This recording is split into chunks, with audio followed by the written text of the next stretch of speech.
my name is Hannah Macey, and I'm a part of the first week for the art exhibit, and that is the joy of anticipation.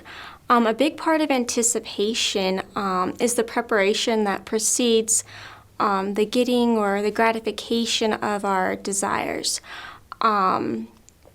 So you see in the passage with the 10 virgins how there are 5 that were foolish and 5 that were wise. The foolish ones were not prepared at all, and the wise ones had prepared ahead of time. So for my piece, I decided to focus on one who was ready and prepared. In my piece, you see the virgin holding her lamp, ready and waiting. You don't see any stress or tension, rather peace, knowing that in an instant she is ready to follow wherever the groom leads.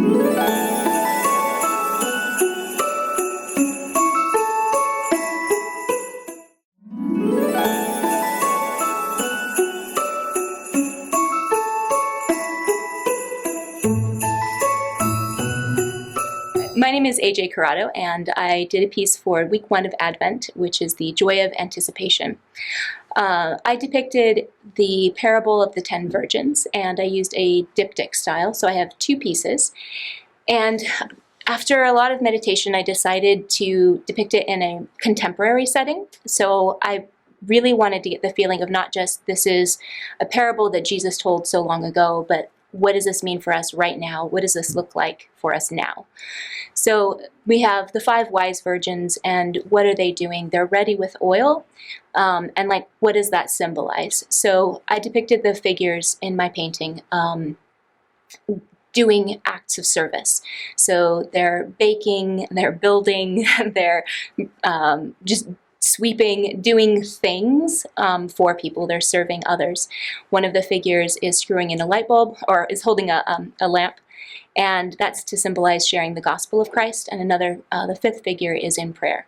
So all of these things, which are kingdom building activities, which are our oil, being full of the Spirit, and what we're to be doing in anticipation for Christ's return. The second half of it is the 5 foolish virgins, and they are just sitting around, looking at their phones, falling asleep, being lazy, not thinking of others, not interacting, not doing anything. And actually, after that week, the sermon, Pastor Caleb mentioned the C.S. Lewis book, and I actually have a page from the book that he talked about joy. So I thought that was really cool.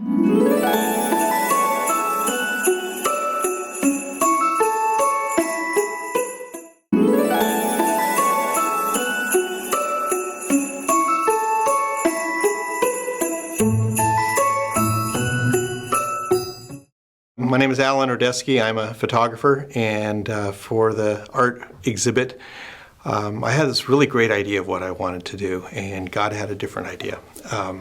I was going to shoot some sheep in infrared, special technique. I thought it would be really cool, and even though that in the past there's been lots of sheep flocks around the Antelope Valley, this year there was nothing. During Thanksgiving, we went and visited East Texas, and we drove around, found lots of cows, found no sheep.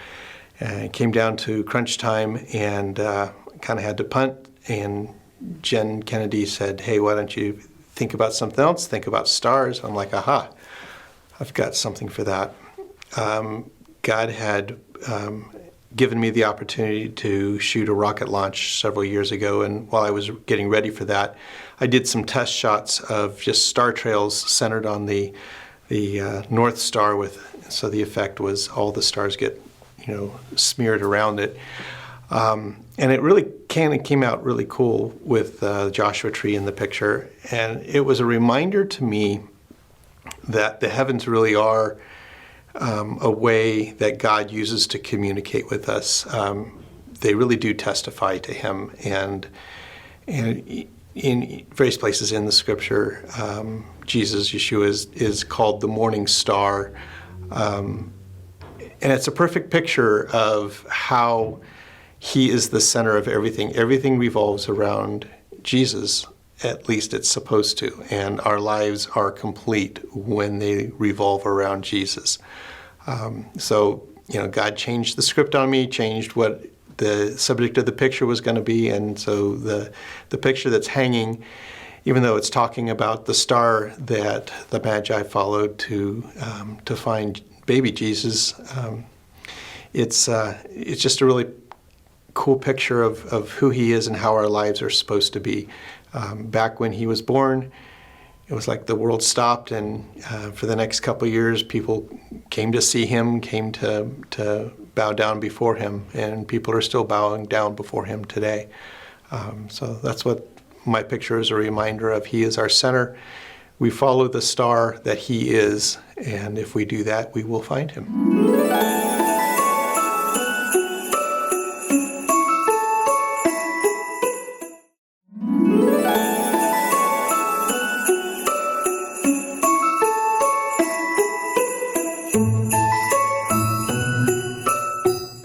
I'm Steve Newton-Boom, and my painting is The Three Shepherds in oil, and that was based on the anticipation of arrival. So what I was trying to portray in there, I don't want to define too much of my art because I would like the viewer to maybe get more out of it by discovery. So I was trying to show that actual moment that the angel spoke to the shepherds, and the sheep, their attention was drawn, all of them, to that moment. And then if you can see in it, two of the shepherds were very protective of the sheep. And I wanted to convey that sort of the softness of the shepherds' hearts. And kind of a fun thing about the painting is my models were, on the left is one of my sons. In the middle is me with a beard, which I can never grow, so that's fake out on that. And then to the right in the bottom is a friend of ours named Wes. He's an airplane mechanic, and so I use them as my models. And a little bit about how I paint, which is very traditional representational style, which is mistaken for impressionistic. I use a permanent rose primer, and that permanent rose makes anything in nature sort of vibrate. The greens, the yellows, blues vibrate against the permanent rose. And so I let that show through. I paint, of course, thick on thin in traditional style, very painterly. And what I hide in there for your enjoyment subconsciously is a lot of sacred geometry, mostly the golden rectangle. And it can be drawn out, it is drawn out on my sketch before I paint, so that a lot of the highlights land on the angles of the geometry. And that's part of how I get to be a co-creator with God in my art.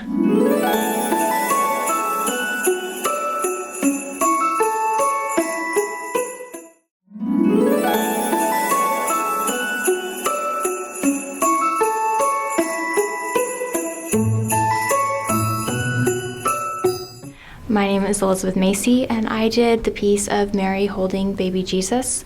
It's depicting a scene for the second week of Advent, the joy of arrival. I chose to do that piece because I couldn't think of anyone who would have had more joy of the arrival, the birth of Jesus than Mary. Here she has been chosen to carry the most precious baby ever for 9 months. She has just gone through hours of intense labor, and now she's not only looking at her child, but she's also looking into the face of her Messiah, the Son of God. So I really wanted to try and capture just a tiny bit of the joy she might have felt. I wanted people to look at it and have it take them back to that moment when they first met Jesus, when they first became a believer and started that personal relationship with him, and the joy they felt through that.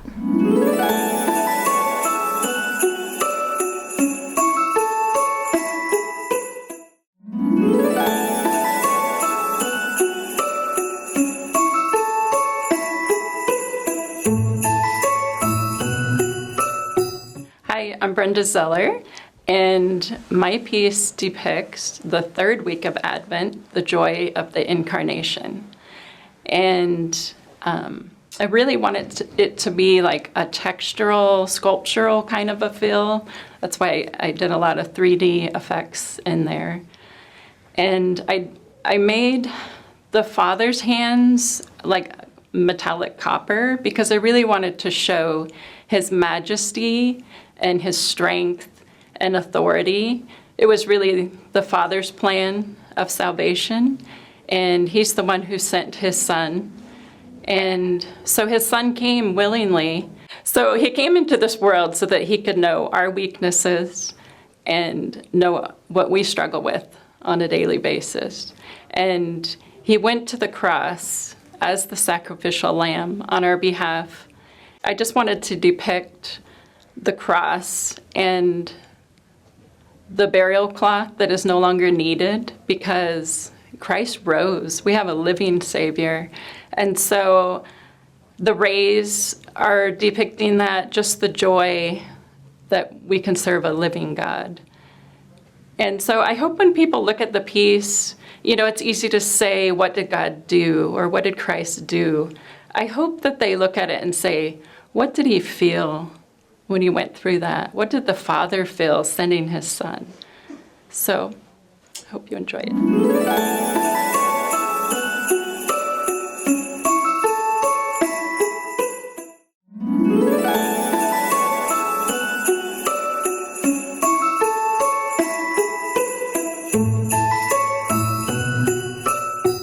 My name is Sue Call, and I did a multimedia art piece for the third week of our Advent project, and it's the week of the joy of the Incarnation.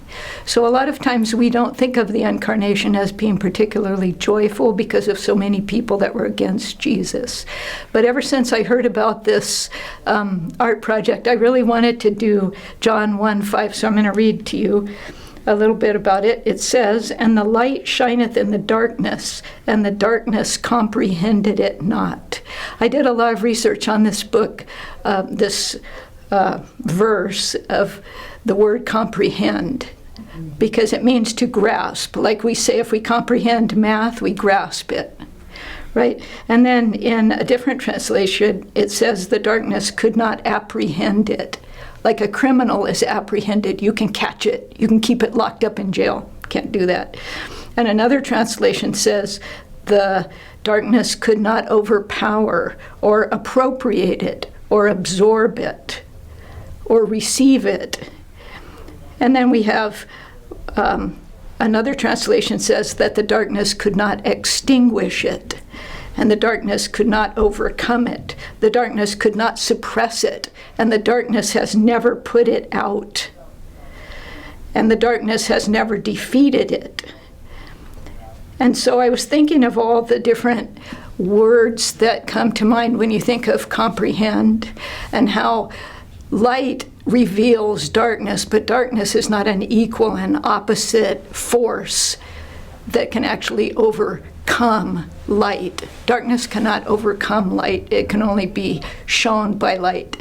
So I wanted to make a multimedia piece where the world is dark here and the light is shining down and it's overcoming the darkness. So I wanted to make it especially so that kids could touch it, because the last time I made one that kids could touch, they loved it. So it's going to be hung low, and it's going to have a sign that says, it has a sign that says, please touch. I want you to touch and feel the power of the light that darkness can never overcome.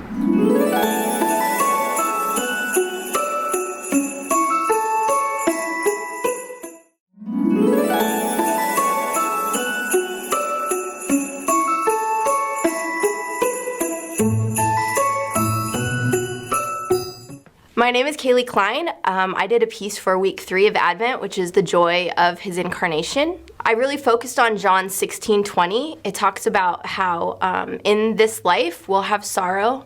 We're guaranteed that, but he will turn our sorrow into joy. And I just love that promise that he gave, that no matter what we go through, he will turn our sorrow into joy. And so that was my focus, and I knew that I wanted to make a piece that really showed that. I didn't know what to do. It took me a long time, and actually, honestly, I was really stressed out because the art that I typically do doesn't necessarily hang on walls. It's kind of out of the box. And I wasn't sure how to portray him turning sorrow into joy, but I knew that I wanted to do something a little bit different, and so I was praying and reading over the verse over and over again, and then one day I came up with this crazy idea to use sequins. I don't know why I thought of that, except for that maybe at Awana I see little girls wearing these sequin shirts every week, and everybody thinks they're so cool. And I thought that maybe I could use the sequins to depict the sorrow and the joy. And so what I did is on one side, I made the letters just pretty plain in black. And I thought, what else can I put on there? And so I put a sad emoji face, which I thought was kind of fun. And then on the other side, I really wanted to show joy. And it worked out awesome because what I really wanted to focus on was the Jesus in the manger. And whenever you flip the sequins, the sad face is right over the top of Jesus in the manger. So it shows that he takes away our sorrow and he brought joy to us. So if you flip over the word sorrow, on the other side, it shows the word joy. That was my focus, and I hope that I portrayed that. I hope that you have fun and that you enjoy being interactive with the art. I really am excited for the kids to see that sad face turn into the joy of Jesus' birth. I hope everybody enjoys it.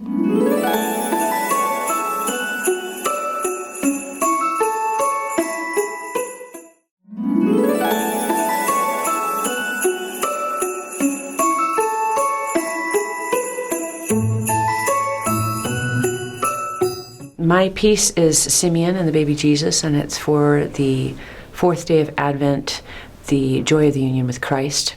In talking with Caleb, because the joy of the union with Christ is it's a lot more, not obscure, but more of an idea, so it was hard to figure out representations. And we talked for a while about where he was going and some of the things that he was thinking of, and just one of the things that we talked a lot about actually was C.S. Lewis, and how much C.S. Lewis grasped the joy that is not earthly. And he really wanted to just point out that there are times that we feel joy now that not only tell us of joy to come, but they are joy now. They are unearthly. And I was thinking particularly of Simeon. When we first started talking about joy, he's the first person I thought of because of just the immense amount of joy he would have felt by seeing what he had been anticipating for such a long time and spoken of for such a long time. So then talking to him, I really thought of Simeon again and the joy of the union with Christ, even his willingness to say, okay, now I can die. Like, seeing Christ reminded him of where he was going. So in the picture, there is more warmth both on Christ's face and on Simeon's face, and the point of that is to bring us to those eternal moments that happen on earth, is really the thought I was trying to come to.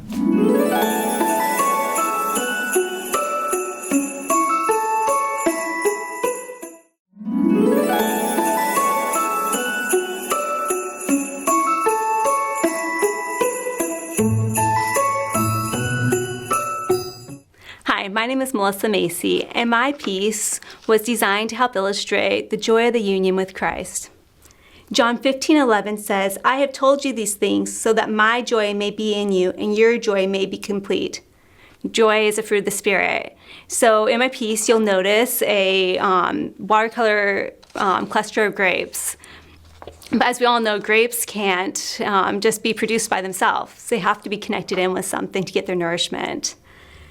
John 15:5 says, I am the vine, you are the branches, the one who remains in me, and I in him produces much fruit, because you can do nothing without me.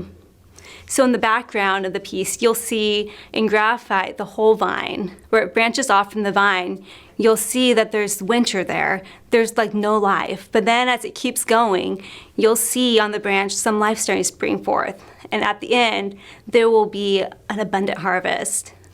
But all this is only made possible through the roots. Romans 15:11, 12 through 13 says, and again Isaiah says, the root of Jesse will appear, the one who rises to rule the Gentiles. The Gentiles will hope in him. Now may the God of hope fill you with all joy and peace as ye believe in him, so that ye may overflow with hope by the power of the Holy Spirit. So while my piece is certainly not Christmassy by any means, my prayer is that as you look at it, it will help to remind you that the only way you can have true lasting joy is by abiding in the vine and being rooted and grounded in him.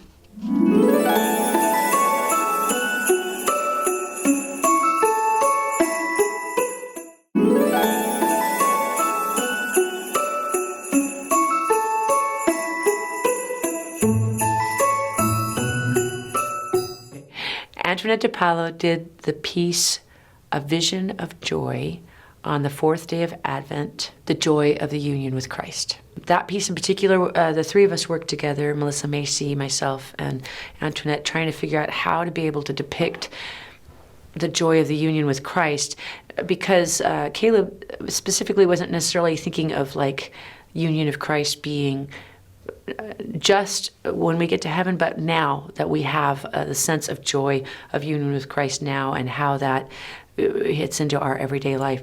So Antoinette has a wide variety of art that she can do, and she's excellent at abstract. So we were thinking of maybe putting an abstract in there about just how it makes you feel when you experience the joy of Christ. And so this piece has a lot to do with that feeling of union in prayer,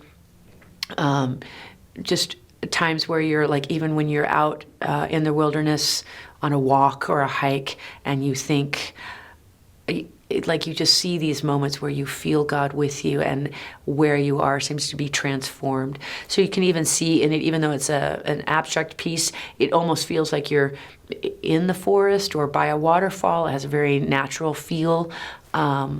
Because she does a lot of horseback riding, and she's often out in nature, and that's where she sees and feels the joy of God. And we were specifically thinking about prayer and how prayer brings you closer to God, and that has an abstraction to it. If you notice in the piece, there's gold in the piece, which is why it's so translucent and it kind of glitters, and that feeling of there being something deeper than what's in this world, even though gold is in this world, but that sort of translucent feeling. I hope you enjoy the piece. Thanks for listening.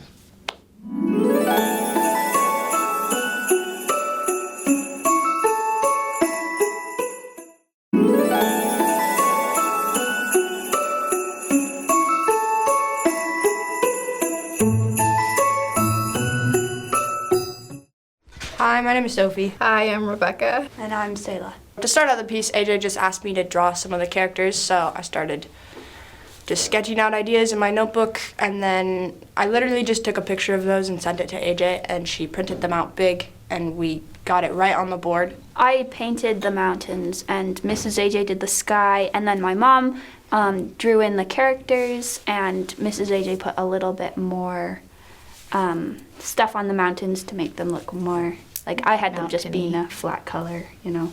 Well, Give they them weren't depth. really. Yeah, but that's what she did. She also did like the sheep and the baby, and then we collected all of the ones from everybody. And started putting it. We put that up first in the sanctuary, and then we put all the stars and the sheep and the angels all around it, and it was just incredible to come in and see so many different stars and sheep. There was a ton of them. It's just incredible to see the variety of mediums. There's watercolor and acrylic, and then there's cotton balls. Yeah, the like sheep, some of them have like little cotton balls. Those are so cute. And some lady used like a cricket to make those really elaborate ones. Oh, yeah. And like clay. And clay. There Yes, was there's some clay stars ones and some angels. also some crocheted stars. And crocheted stars. Oh, and then the and circular angels. one. Oh yeah, the circular one's cool, and also like just the different shapes and sizes. And it was super cool working like with you guys and then my mom and Mrs. Kennedy and AJ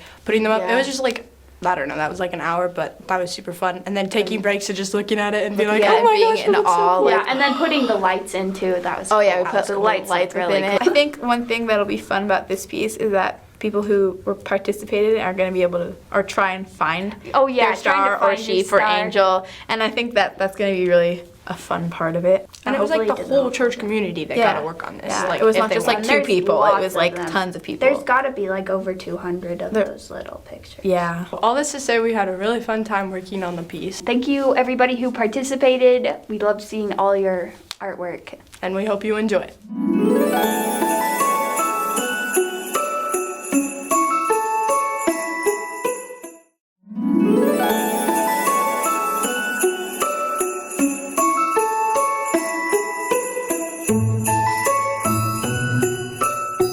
My name is Jason Wick. I help put together the banners that are hanging up in the hallway. And one of the things that I really wanted to just convey to those that are walking through the hallway is I don't think anyone needs reminders of the last 2 years we've had with all of the depressing headlines that we've had. But one of the things I wanted to focus on is as you move down the hallway and as pieces are added every week, that we see ourselves as we look away from the headlines and to the pages of Scripture, to the person of Christ and everything He's done for us. Really, even the memories of those headlines fade into the background. There's a few things that are taking place as you walk down the hallway, and it changes and adapts each and every week, because the first week was just black banners with big, bold headlines that are taken right from newspaper headlines from 2020 and 2021. That was probably the hardest part, is finding headlines that accurately depicted what happened in those years without adding to any tension that people were already feeling of, why did you say this headline that's worded this way instead of this one that's worded in a way that I think is more accurate. And so I said to Pastor Caleb, Caleb, you're going to have to finalize all of these headlines and make sure that they, convey what we're trying to convey. And those dark black banners are hanging lower than the other banners, just so you feel like the weight of those depressing headlines. And I think that's something that we all felt to different scales over the last 2 years. But then as the weeks continue, you'll notice that the banners get lighter and lighter in color, and there's also a little bit more room for you to breathe. And so although you might have to crane your neck to look up, you're feeling like these words are not a burden on me, but it's freeing to be able to look up at them. And those passages talk about the promise of Jesus's coming, what He was going to do, all of the things that He was, His character, the promises that He makes for us who follow Him. And those are added every week, and every week they get lighter and lighter in color until we get to the final banner, which is the dawning of joy.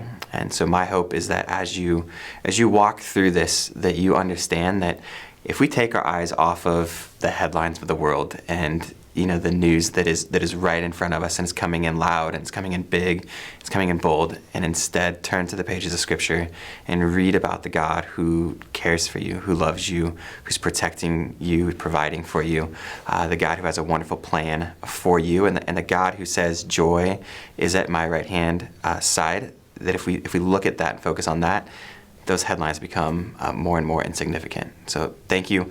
I hope you like the piece.